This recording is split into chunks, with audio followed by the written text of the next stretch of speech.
It's not the minister's number, so I'm not violating any privacy here. Mobile number. And by the way, it's not the minister's number, so I'm not violating any privacy here. But this number for us, as I said, it's a normal mobile number, but for over 9.5 crore Andhra population, people living there, domiciled at Andhra, this is a gateway to enormous amount of government services and access in their WhatsApp. So through WhatsApp, the platform was in Manamitra. Am I pronouncing it correctly? Manamitra platform is able to engage with the citizens in more than now 700, more than 1,000 services across more than 36 departments, I expect. And this is one-stop shop, or I said a gateway to the people of Andhra Pradesh to access their IDs, their property tax certificates, their caste certificates, education halls, bus tickets, healthcare services, and everything. So I think the Manamitra platform has been a transformational development in the development of Andhra Pradesh as a state. And it was initiated by the minister just about a year back, I suppose. So I think the theme of the Public Policy Festival, what we are doing today, is very much in line with what the minister is initiating in the state. So my first question I would think about for the minister would be that, you have deployed technology extensively for governance in Andhra Pradesh. And we here, outside of the state, we always follow the model of Andhra Pradesh when it comes to any kind of tech interventions in all aspects, but especially also in governance.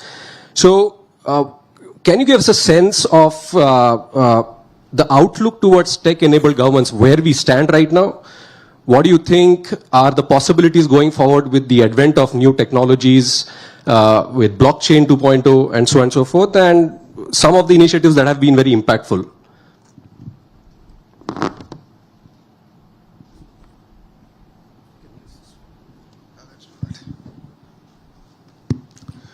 Thank you very much. Thank you for having me here.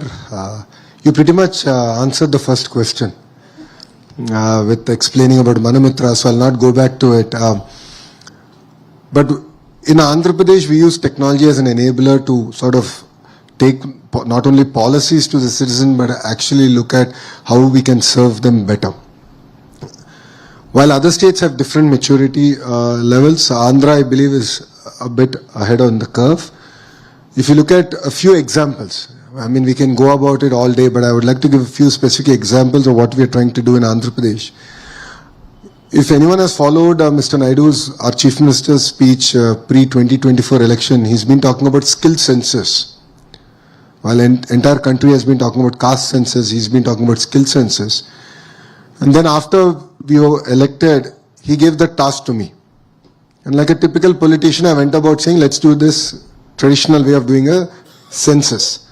I did it in my constituency, Mangalgiri, and rest assured we fell flat. We can't really assess skills across close to about 400 odd traits and the amount of depth that it requires.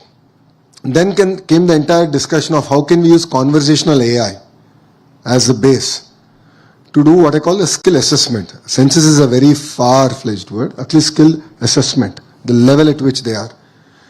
So think about it like any job portal on steroids, where it's not only about supply and demand aggregation, but we are now using conversational AI to assess the skill level of a carpenter, of a AC mechanic or a lift mechanic. This is the power of technology. We just launched it. We are just about completing our pilot. Before India hosts the AI conference, I think in March, we expect at least about 500,000 youngsters to actually be assessed. Two, we are using the same portal to do mock interviews, where we can enable our children who just finished their collegiate education to actually sort of get these mock interviews, tests, and how can they be confident when they go for an interview, because this is probably one of the very first interviews that they're doing in their life. So this is one example of how we are able to use AI and technology far better and really solving true problems. And that's something that we've sort of set ourselves apart. In terms of land records is something that plagues India. It's a huge challenge for us. Quality of a land records. Andhra is no different. Governments are to be blamed. We come out with reforms which we think will transform it, and we end up actually hurting it more than we've sort of changed. That's where we believe now technology like blockchain can help us. So we are in the process now to bring all land records onto blockchain, where there is traceability, because historically technology has been used to change titles overnight for a period of 24 hours and then revert it. So these are things that we've also struggled with as a state, and that's where blockchain is being used. Government services being delivered. Yes, 1,000 services are on a single WhatsApp number, and I believe that's just the beginning. I call it, we're testing the water, where generative AI can actually be used to deliver better services. And with a familiar platform. With a very familiar platform, India runs on WhatsApp, my life runs on WhatsApp, and we can actually build this out. And this is where I believe what Andhra is doing is actually creating a platform tomorrow that we can actually take it to the national level. And that's the kind of work that we're doing. And this is just the beginning of what I believe that technology and governance can truly transform things. Wonderful. Now, since you mentioned the land issue, I think when in the last 1 year, we have been a lot of news flashes we received that Google is attracted to Andhra Pradesh, TCS was attracted to Andhra Pradesh. So I don't want to ask you about the secret sauce, what got them there. But in terms of the policy that you have adopted, especially the lift policy, if you can elaborate a bit on that, how and as you rightly pointed out, that land acquisition and land records have been a big bottleneck for our development. So how Andhra Pradesh is looking at that, being a state subject, Andhra Pradesh, what policies Andhra Pradesh has adopted, whether technology interventions have been used there to enable such large corporates to enter the market, enter the state and have the right access when it comes to land, and land should not become a bottleneck. I think that has been your flagship policy. So 2 questions, I'll answer the first one. Why Andhra Pradesh? 3 distinct reasons. One, we have a leadership with proven track record. Mr. Naidu, our Chief Minister, requires no introduction. He's built Cyberabad, he's doing that magic all over again in Andhra Pradesh, this time decentralized. Number 1. Number 2, speed of doing business.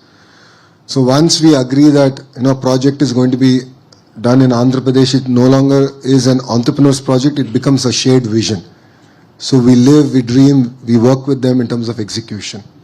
That's how we got ArcelorMittal to do India's largest steel plant in Andhra Pradesh, Google's data center project, and various other initiatives. Third, we have double engine bullet train Sarkar. Yeah. Quite a few governments have double engine Sarkars, we have double engine bullet train Sarkar. So we have Namo, Naidu ji and Modi ji together. So both of them together are there. That's why I say we have double engine bullet train Sarkar, and we're able to positively move policy at the national level in the interest of the nation and the state. And this is not new to our party. Though we are a regional party, we've always had India at heart. Yes.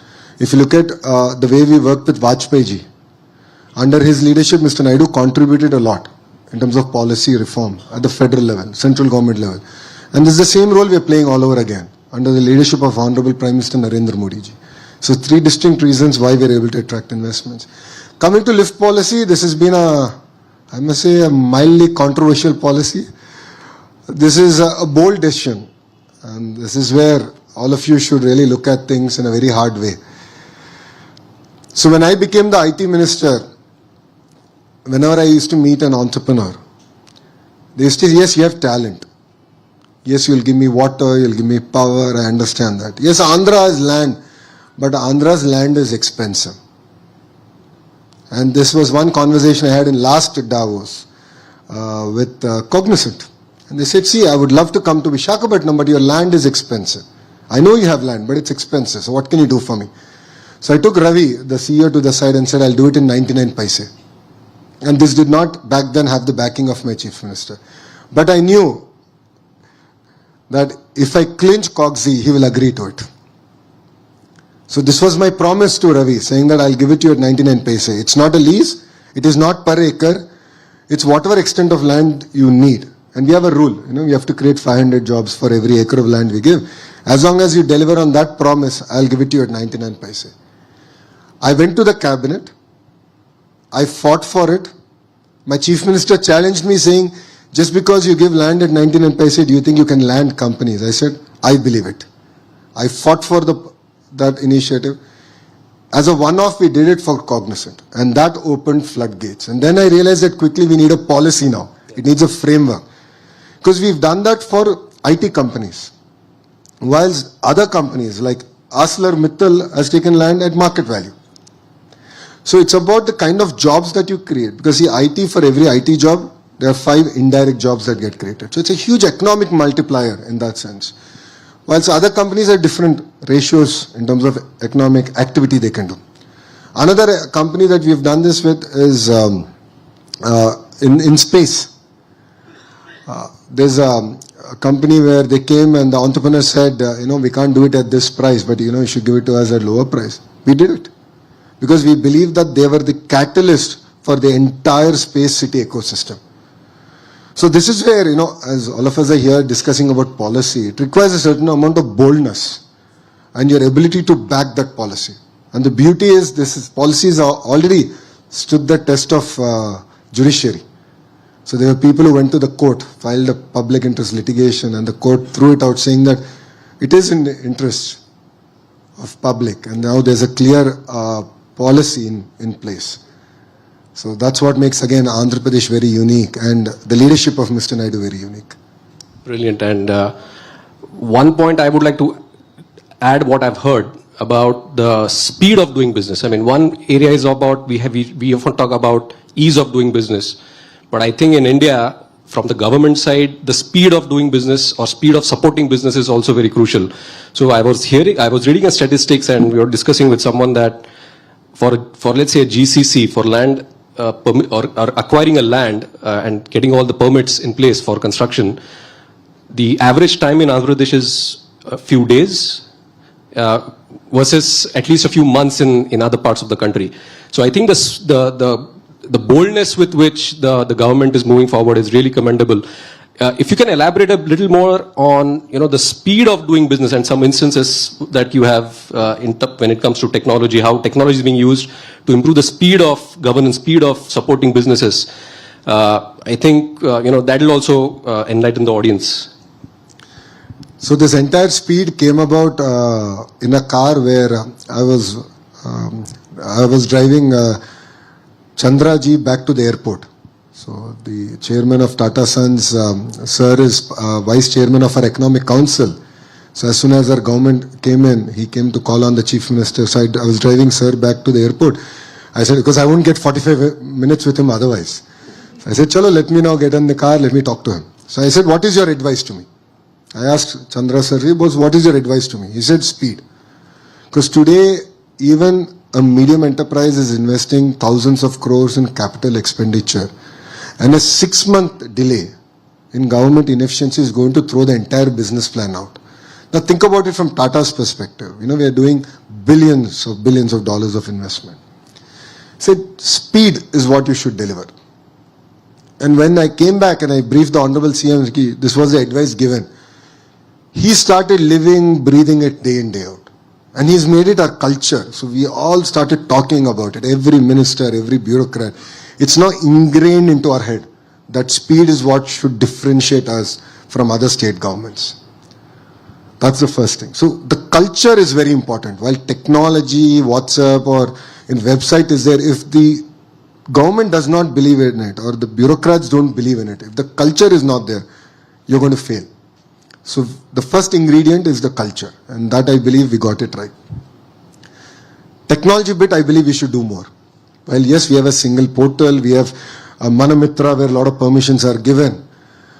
Now we are looking at every regulation, and I'm working with industry leaders to give me feedback. So I'm looking at, the head of logistics, India's best logistics player, to give me input. Ki boss, how do I relook at my entire regulation around it? How do I transform my RTA better?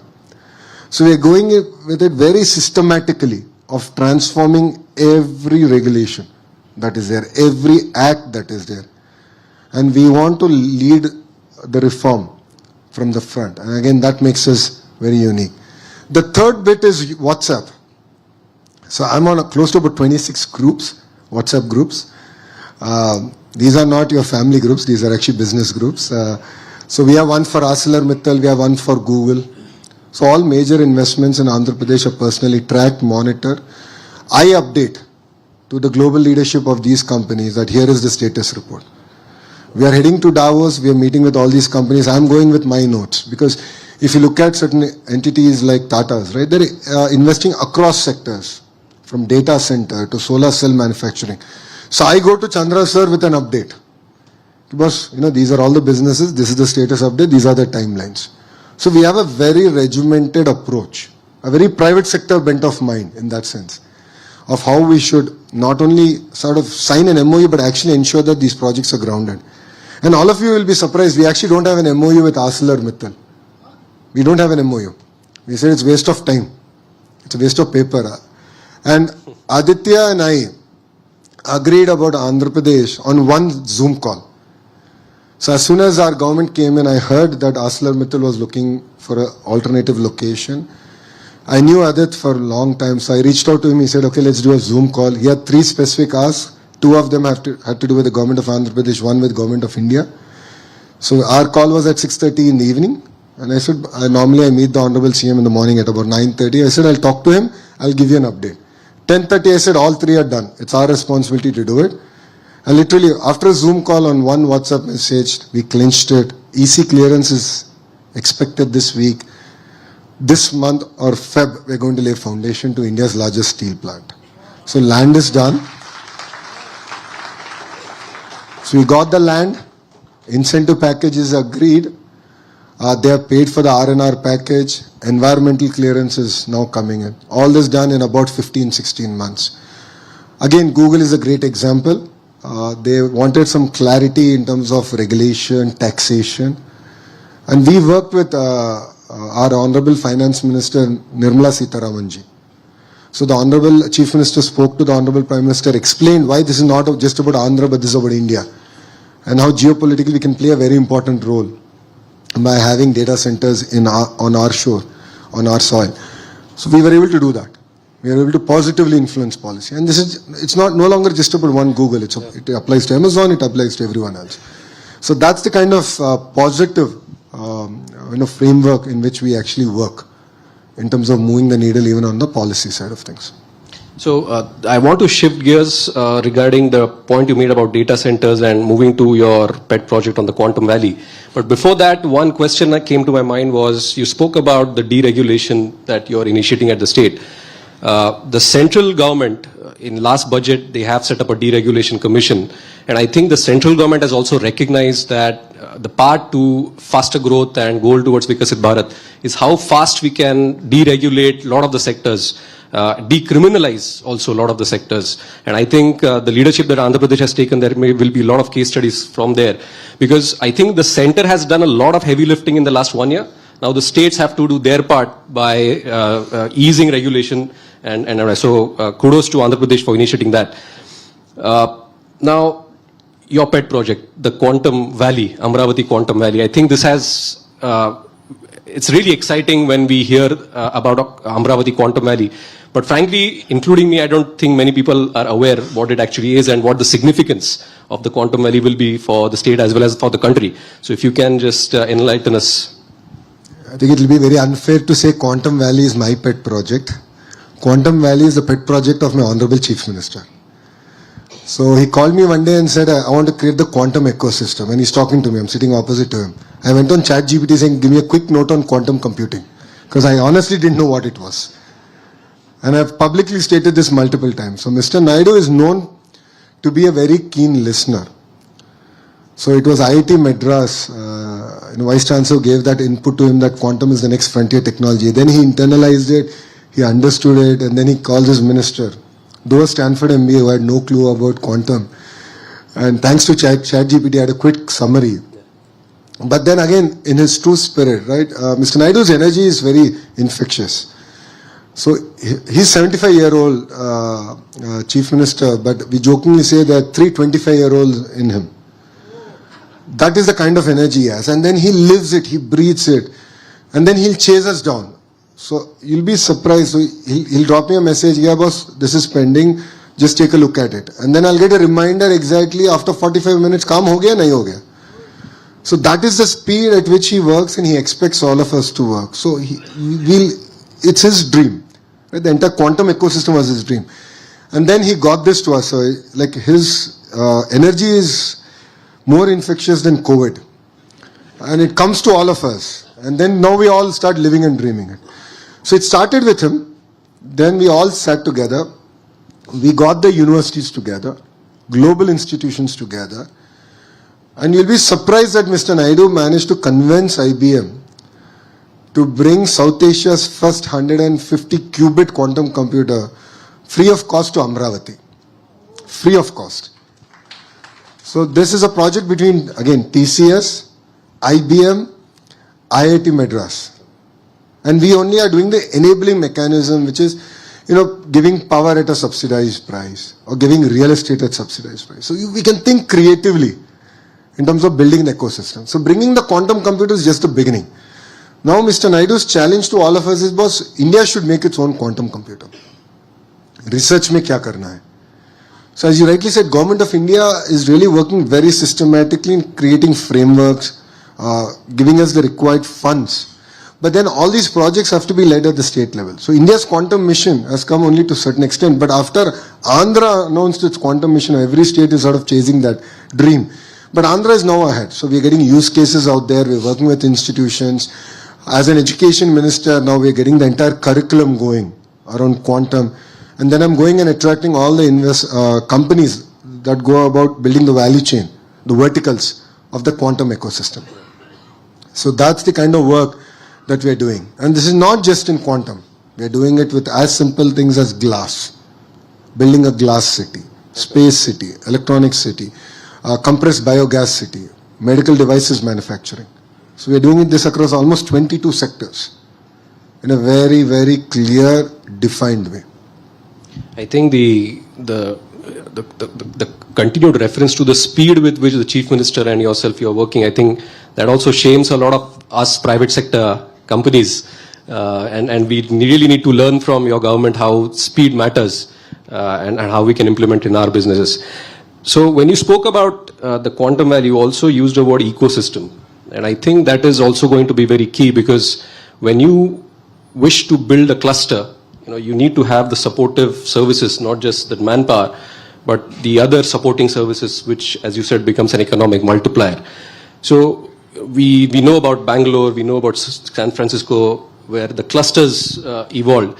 Now, what is your strategy, I would say, to, how do you see that ecosystem getting built in Amravati and perhaps also Visakhapatnam going forward? And what are some of the incentives that you're working towards that? Because ultimately for the ecosystem to build, you need to get people there and build that social stickiness also there. So how do you think this can be brought about, and what learnings you could have for other states of India? No, I truly believe that the way we are sort of attracting investments and sort of seeding them as a nation, there's a lot that we should do. I believe in the power of the ecosystem. And I call it vertical and horizontal integration in a cluster. Now, what do I mean by vertical and horizontal integration? Let's take mobile phone as a great example. You need the housing, you need the screen, the haptic engine, the Li battery, the packaging material, the accessories and all. My belief is that all this should be in a 100-kilometer radius ecosystem. This is what I call the verticals that go into this ecosystem. Now, horizontal is where, again, my ministry plays a very important role, education. So do have content ready, curriculum in place. Are my ITI polytechnics doing their job in creating blue-collar employees, training them, certification? Then all these companies need to get their equipment certified. Is that ecosystem there? I'm sure none of you know one fact. 50% of India's air conditioners get manufactured in Andhra Pradesh. 50%. With LG, Blue Star and Daikin now coming in, it will go to 70% in the next 2 years. But then I'm now running behind them. I'm like, okay, boss, give me the curriculum. Because you need workforce. You define the curriculum. We will implement it. We'll go about doing it. Then I'm working with the sort of testing agencies, certification agencies. Because if I have to send a heat pump to Europe, every time I make any changes, I need to send the pump and the engineer to Europe. It costs me $500,000 for the companies. It doesn't make any sense. Why can't that be here? Because then I'm making 70% of India's air conditioning. Now take this to the next level. We're doing this with glass. We're doing this with the space ecosystem. We're doing it with this electronics manufacturing, compressed biogas, medical devices manufacturing, pharma, data city, quantum, about 22 such verticals. 8 out of 10 solar panel manufacturers are setting up their facilities in Andhra Pradesh. 3 of them have already started construction. Another 3 of them were cleared a month back. 2 of them got cleared in the last cabinet, which was yesterday. That includes Tatas. 8 of them are doing. Now I have to build the entire ecosystem. So we're going about it very systematically, working with them, and then that's where education and all the supply chain sort of falls into place. And this is very important, not only for Andhra, but for India. And that's where I believe that we have to do a very systematic approach as a nation. So, in addition to the ecosystem development, what you mentioned, I think we also need to look at how do we run these data centers in a sustainable way. And we all know that data centers consume a lot of energy. They need a lot of water for cooling. So how do these measures, what kind of measures the state government is looking at to look at sustainable development of these data centers and these clusters, and anything that you might have written into the land allotment records to ensure that the energy benchmarks and the water usage benchmarks are followed? See, now every global company, an Indian company, is looking at ESG as a very important responsibility. So they are equally interested in making investments sustainably. What makes Andhra Pradesh again very unique is our renewable energy ecosystem. So we have solar, we have wind, and we have the pump storage projects. So I can give RTC renewable energy. And all these projects, one is already, 2 gigawatt PSP is already operational. Close to about now 20 gigawatts of PSP is going to become operational in the next almost 5 to 7 years. So I can give round the clock renewable energy at a price point that the world has never seen. So we are blessed with good terrain. So we have good terrain where all these projects can be seeded. We have good radiation. Andhra our summers are quite warm. So we have that advantage, and we have good wind zones. In the southern part of Andhra is very good wind zones. So again, they're meticulous execution, making sure we deliver on a promise of renewable energy, and building out again the green grid, where this energy can move to Vizag in different parts of India, and RTC renewable energy can be delivered. So that's where sustainability comes in. So yes, there will be a certain amount of base load that will be powered by gas, thermal, and fossil fuel. But the greater part of it is actually going to be renewable, and we are quite clear on it. And this is a conversation that we have had with all the companies that are making investments in the data city. That part is clear. In terms of water, again, if you look at Andhra, we have 2 major rivers, Krishna and Godavari. Krishna, there is water shortage, but Godavari has a lot of surplus. So thousands of TMC actually go waste every year. Now, Polavaram project is getting built to harness that. We're looking at a lift irrigation projects where we're going to bring all that water to different parts of not only Andhra Pradesh, we can actually deliver water to Tamil Nadu and even Karnataka. So that is the way we're looking at it. So linking of rivers is going to be very, very critical in the long run. Water security is going to be very, very important. So CM's view is very clear. Not even a drop of water should go to the ocean. So we have to harness it, we have to store it. Again, we're using technology there to figure out how to move water cost effectively within the existing irrigation grid. So that's where we already have a lot of water, especially the northern part of the state has a surplus amount of water. So our ability to use it, harness it is going to be very important. And more as investments happen in the data center ecosystem, right? And globally I've seen even companies like Intel, where they're now using air-cooled systems. Very, very cost-effective solutions. So more and more you will see cost-effective for the data centers. For data centers. So more and more cost-effective solutions are now coming about. So there will be transformation even in that sector. Great.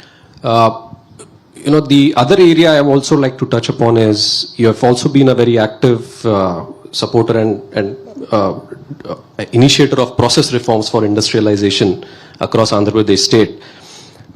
There are some, I've heard about some process reforms that you have initiated, and in fact, the Chancellor of Gokhale Institute, Mr. Sanjeev Sanyal, he is also initiated a lot of process reforms at the center, which are also helping the states.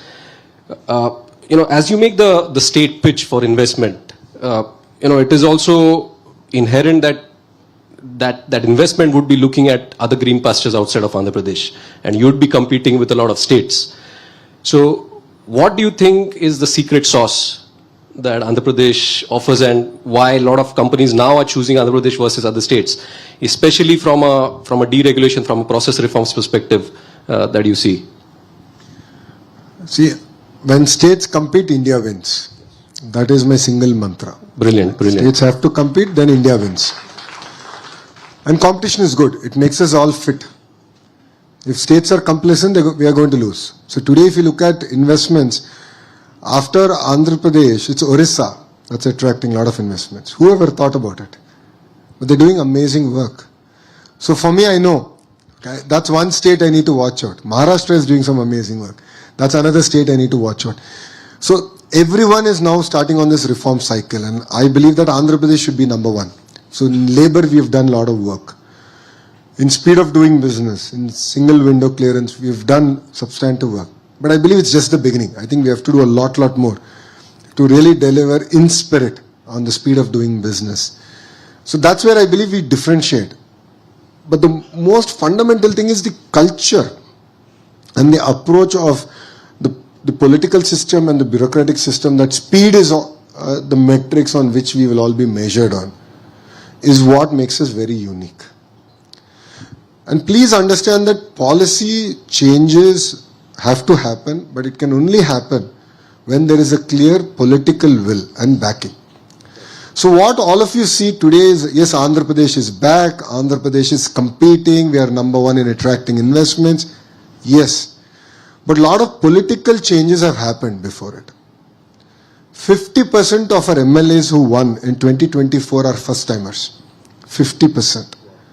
17 out of the 25 ministers are first-timers. So I am actually one of the senior minister in Mr. Naidu's cabinet. It's not my grey beard. It's my second term.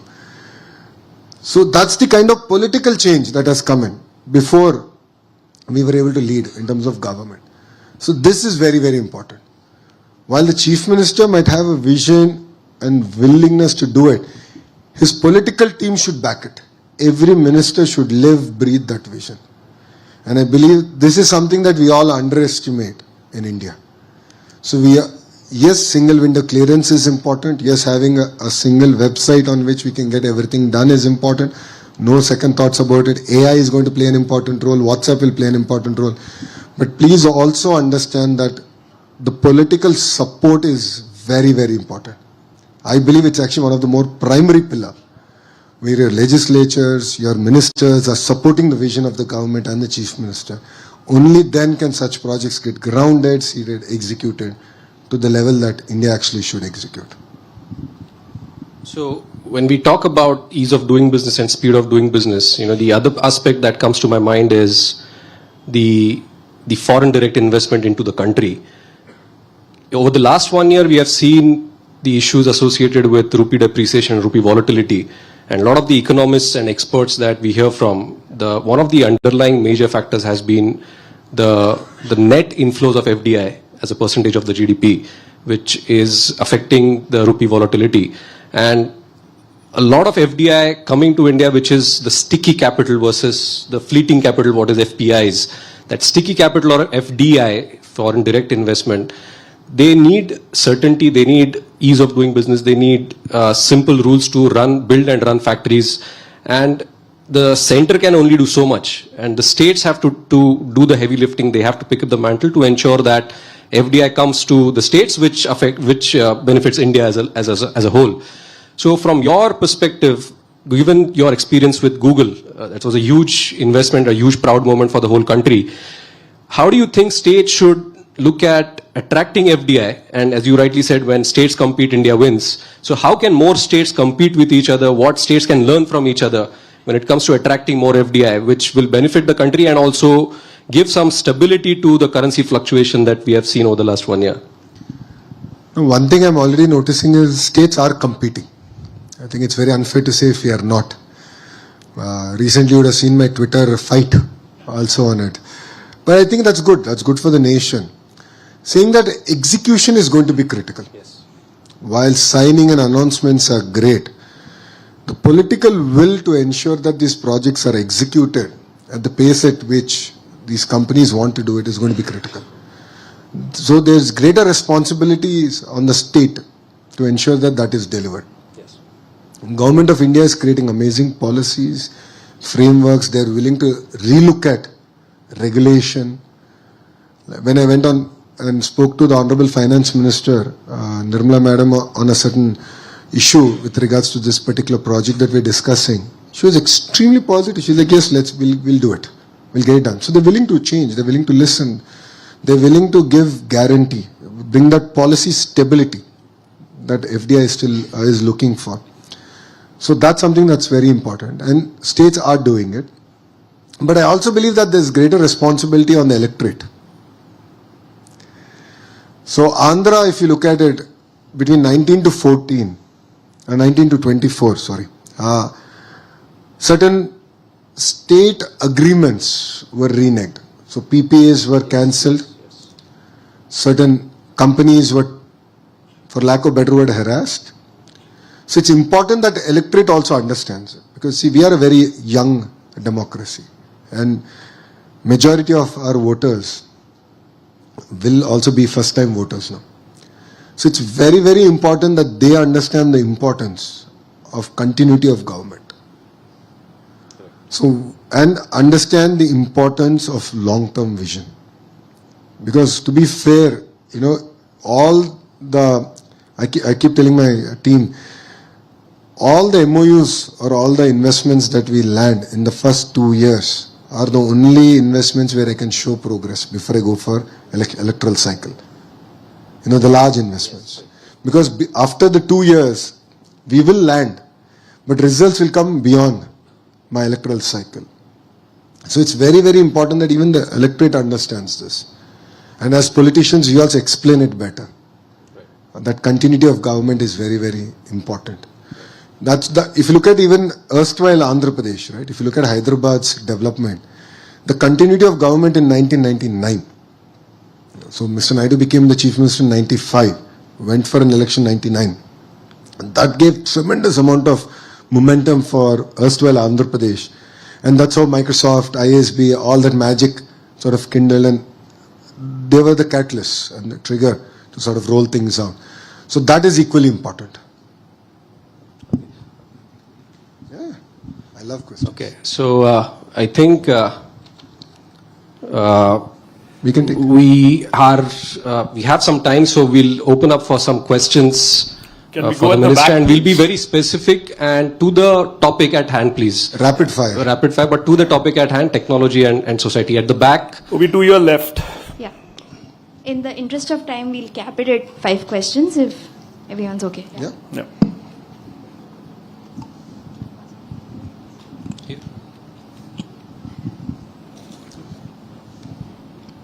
Thank you for the excellent session. I was waiting for this for quite long. I have 3 quick short questions. You have multiple portfolios which you are handling.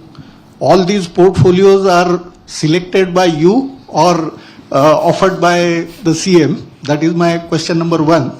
Sub-question to this is how the combination of all these ministries centered at one place is facilitating the growth of Andhra Pradesh. My second question is how you are leveraging the NRIs from let's say Andhra Pradesh or Telangana in terms of their talent, treasure for the development of Andhra Pradesh.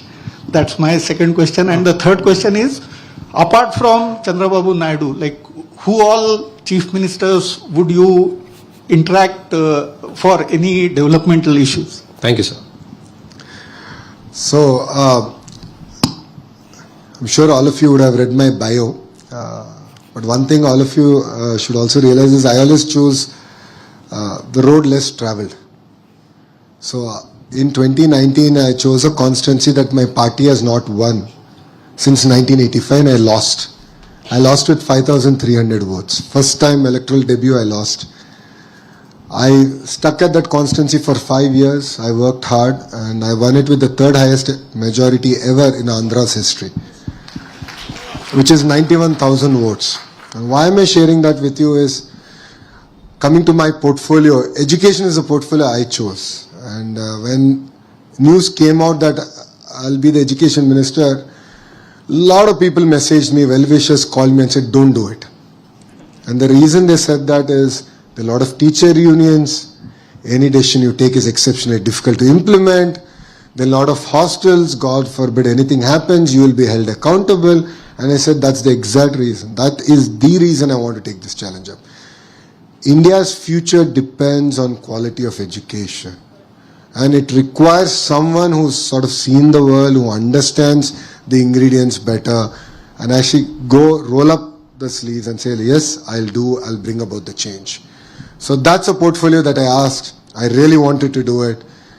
And, I'm really lucky that the Honorable Chief Minister chose me for it. IT electronics, I already thought education was a lot. I thought, I wouldn't have that bandwidth or time, but the Honorable CM then realized that, yes, education, tech sort of fits in very well.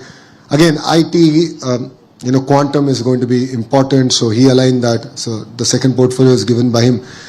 Third portfolio is real-time governance. That's again augments very well with technology, KPI-driven governance. So that came naturally with IT and electronics to me. So that's the background in that sense. Is it helping? Absolutely. I'm the chair of a group of ministers to create 2 million jobs. That's an electoral promise that we made. The vertical horizontal integration, education versus ecosystem importance is what I explained. So it really helps. In terms of my interaction with other chief ministers, yes, I've been lucky to interact with other chief ministers at Davos, meeting them at different occasions. So I learn a lot. I remain in touch with them. A lot of them are very kind to guide me when I have questions on certain things. So I think there is a generation of chief ministers today that I see who are willing to share ideas, who are willing to exchange views, or willing to nurture young talent, if I may. I think India is seeing a very new set of political leadership in that sense. And I believe that 2029 will be even more exciting, because that change it's just started, and you'll see a lot more youngsters coming in and chief ministers who are willing to exchange ideas in that sense. So I think it'll be very unfair to name a few and leave a few out. Thank you. Any question? Yeah. Sorry, one last question. Okay, we'll have to keep it tight. We've been very loyal to the timekeeping so far. 6 minutes. Let's go. Good afternoon, sir. We were talking about society. In that, one of the key projects of the Honorable CM is also the P4, or the Public-Private People Partnership. I found it to be very interesting, and there are a lot of talks around that and an integration of the family benefit management system. So I was just curious on how tech and FBMS is getting integrated into this entire ecosystem. And you talked about the electoral being able to understand all of this, the continuity, and this also involves often a topic about exclusions from certain government schemes, people who are oversaturating it. So how does this entire kind of thing get integrated into one singular kind of a dream? So that's where my third ministry comes into play, real-time governance. We have something called the data lake, where we don't look at individuals, but we look at family as a unit. So I look at family as a unit, and we use data to understand ki family ka income kya hai, and then how do we sort of pull them out of that cycle of poverty, and how can we use various state or central government schemes to sort of target and pull them out of that cycle. So that's something that we've done, and that's where the P4 comes in. See, society has been kind on all of us. We've had access to good education, ecosystem, but there are a lot of people who haven't had it. So people who've had that advantage, who've used that benefit, we believe that they should contribute back to society. And it's not money. So I want to be very clear. It's not just about money. It's about counseling, nurturing. See, I am who I am because I had a amazing family ecosystem that stood by me during my tough times, right? They continue to guide me. I could have called, there were gazillion times I called my father and said, this is a challenge, can you guide me? Or my mother, or even my wife, right? I would always take feedback. Not many have this. Not many have a family that is exposed as much as my family is. But then there's responsibility of me to adopt families. Go spend time with them. Give them this insight. If there's someone who wants to get better education, give them the lay of the land. Expose them. That is the actual strength of the P4 model. So using technology, of course, to use and guide in terms of what are the schemes, benefits, that's one part. But the larger part is actually guiding them, motivating them, and giving them that opportunity to pull them out of that cycle of poverty. So that is what again makes P4 very unique. Thanks. Thank you so much. Minister, you have been extremely generous with your time. You have been gracing here and gracing the event with your presence and your insights. I think it's very promising for all of us to hear from the minister and get a sense of positivity and hopefulness from the next gen leadership of the country, which will lead to much better outcomes for the country as a whole. So thank you so much for your attendance, and thank you so much. Thank you so much. I request everyone to please be seated as we wait for the security apparatus to lead the minister out and keep the